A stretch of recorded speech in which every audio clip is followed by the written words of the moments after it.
What's good, YouTube? Welcome back. Today it is Lazy Daze Tubby, and I'm back at it again doing some more history reaction for you guys today.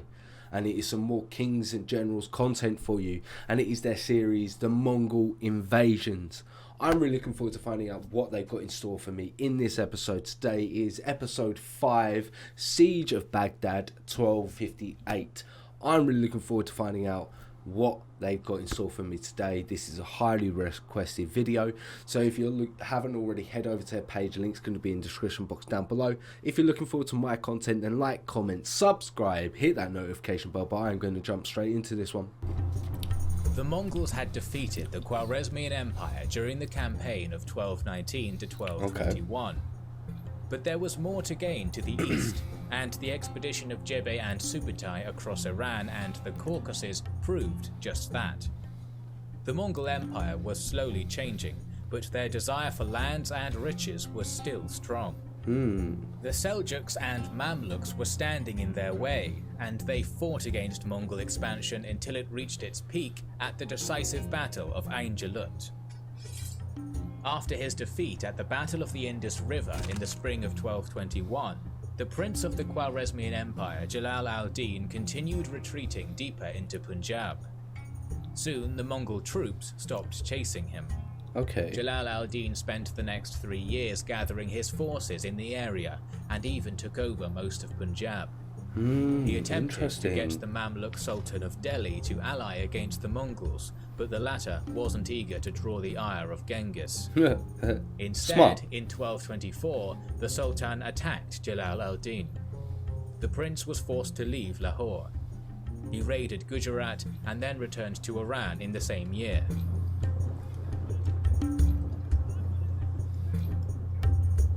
As his father was long dead, Jalal al-Din claimed the throne of Khwarezm. Iran and the Caucasus had been weakened by Jebe and Subutai a few years before, so he had an easy time consolidating the region. Makes sense. He destroyed the state of the Atabegs of Azerbaijan and moved his capital to Tabriz, away from Mongol reach. In the same year, he vassalized the Shirvanshahs and attacked Georgia. In 1226, the Georgians were defeated at the Battle of Garni. Tbilisi was captured after that, and both the Christian and Muslim population of the city were massacred.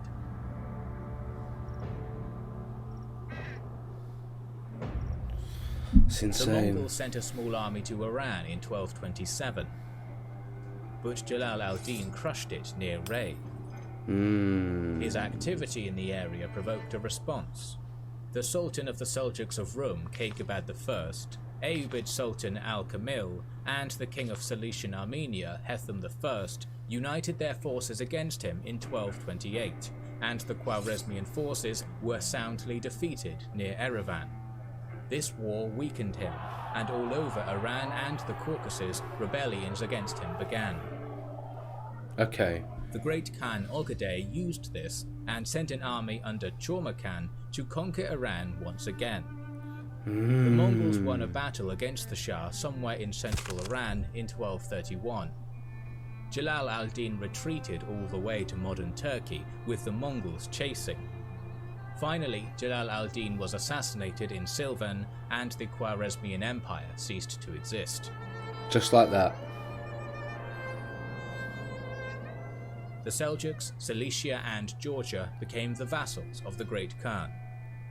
Little of note happened in the region in the next decade, as the Mongols were busy with the campaign in Eastern Europe. But when Ogedei passed away in 1241, the Mongol governor of the region, Baiju, asked the Seljuk Sultan Kaikhosro II to renew his vassal oath.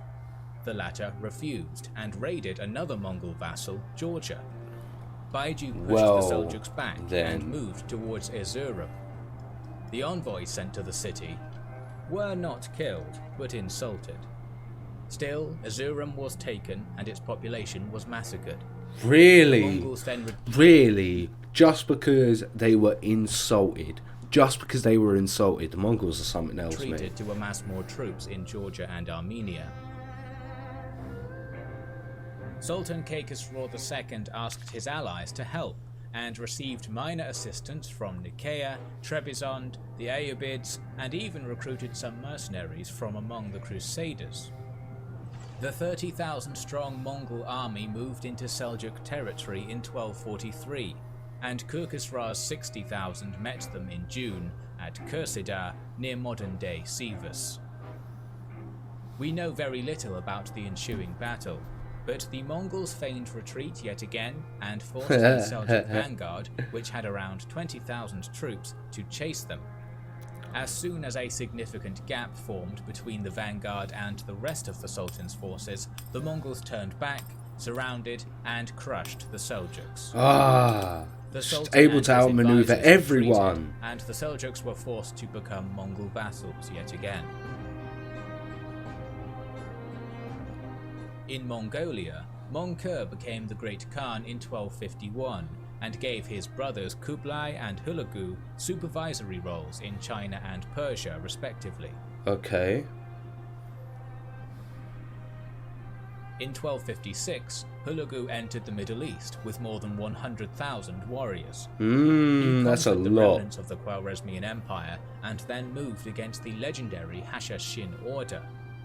These renowned and feared assassins held dozens of fortresses, but a combination of infighting and the fact that by now the Mongols were experts at siege warfare inflicted heavy casualties upon them. That's still Their really Grand interesting. Master surrendered and handed all the fortresses to Hulagu. With all of Iran secured, Hulagu sent word to the Abbasid Caliph al-Mustasim demanding his obedience, but the latter refused. On January 11, 1258, the Mongols approached Baghdad, the biggest and most prosperous city of its time. Oh no. Al-Mustasim finally decided to meet them in battle and sent out a force of 20,000 cavalry to attack the Mongols. These troops defeated the Mongol vanguard, but rather than retreat to the safety of the city walls, they set up camp and enjoyed a feast of celebration. The next morning, they were surrounded by the Mongols on one side and by the river on the other. Those who were not killed in the slaughter drowned. The Mongols built walls around the city to provide safety for the siege engines. Fools! Fools! Why are you celebrating? It's only a vanguard. You're an idiot. You're an absolute idiot. As well as to prevent the defenders from breaking out. Al-Mustasim made attempts to negotiate peace, but that ship had already sailed. By February 10th, 1258, the city surrendered under a constant barrage of catapult fire. The sacking continued for 7 days, and only the Christian population of the city was spared. The Grand Library of Baghdad was burned. Is it because Baghdad was ruled by a Muslim ruler, and because it was a Muslim who declined the offer, that's why they suffered? That's why it was only the Christians that were left? Maybe? It was interesting that it was only the Christians that were left. Fire. The sacking continued for 7 days, and only the Christian population of the city was spared. The Grand Library of Baghdad was burned to the ground. This destruction put an end to the Islamic Golden Age and moved the center of power from Baghdad to Cairo. Oh, really? For the first time in Muslim history, Islam had no caliph. Hulagu didn't intend to stop as he pushed forward towards Syria. Aside from the coastal territory belonging to the Crusader states, most of the Levant was still under the control of the Ayyubid Sultanate, which was weakened by the loss of Egypt to the Mamluks. The Ayyubids offered to pay tribute, but Hulagu was not interested. He was joined by the Georgians, Armenians, and the troops of the Crusader prince Bohemond VII, and on January 18, 1260, Aleppo was besieged and suffered the same fate as Baghdad. This caused massive panic and resulted in the cities of Homs and Damascus willingly surrendering, sparing themselves from destruction. But suddenly grave news was delivered to Hulagu. The great Khan Mongol died of sickness during the war against the Song dynasty in China. This sent a ripple through the empire and halted the massive campaigns. The empire was on the brink of civil war, and Hulagu left the Levant for Mongolia. 1 or 2 Tumans stayed in the region under the command of Kitbuka. The Mamluks were offered peace, but they knew that Hulagu left with the majority of his troops, so the Mongol envoys were killed. Kitbuka tried to form an alliance. Again, stop killing the Mongol envoys. Crusader states. However, that attempt failed. Mamluk Sultan Qutuz assembled his army and moved to Palestine. When news of this reached Kitbuka, he prepared to meet the Mamluks' army, but a rebellion in Damascus slowed him down. Meanwhile, the Mamluks moved north and camped outside of Acre. Mongol spies reported back to Kitbuka that the enemy army outnumbered his at least 2 to 1. Still, the Mongol general left Damascus with an army of some 25,000 men, made up of Mongols, Georgians and Armenians. In early September 1260, he crossed the Jordan River and entered the valley near the village of Ain Jalut, where, according to legend, David slew Goliath. Okay. The Mongol cavalry charged the Mamluk vanguard commanded by Baybars. This group broke under the charge and fled up the valley. Kitbuka gave chase, but in reality, the Mongols were falling for their own trick, as Baybars was luring his enemies in with this retreat.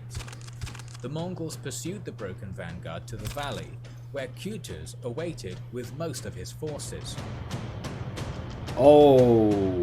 Baybars' troops finally reached the main line. Ooh, that's a lot. Despite having vastly superior numbers, the Sultan was cautious and stayed in position. Yeah. Kitbuka used that and decided to commit all of his troops. Really? The Mongols were to engage the entire Mamluk army. The Mongol second line was ordered to wheel right and run the Mamluk front ranks towards Qutuz's left wing. The entire left flank of the Muslim army started crumbling under the Mongol pressure. The Sultan tried to regain his left side for hours. His troops from the right flank were sent to the left, and eventually the Mongols were pushed back and the left side was restored. Qutuz sent his reserves to the extreme wings. It was the moment for the final attack, and Qutuz personally led his bodyguards into battle. The Mongol army fought well, but they were pinned in place by the overwhelming numbers of their foe. Yeah, they're just outnumbered. When all the Mongol troops were engaged, Qutuz sent his extreme flanks into the attack. Outflanking the Mongols. Well played. And when their leader died in the center, they started to flee. They lost between 5,000 and 10,000 warriors.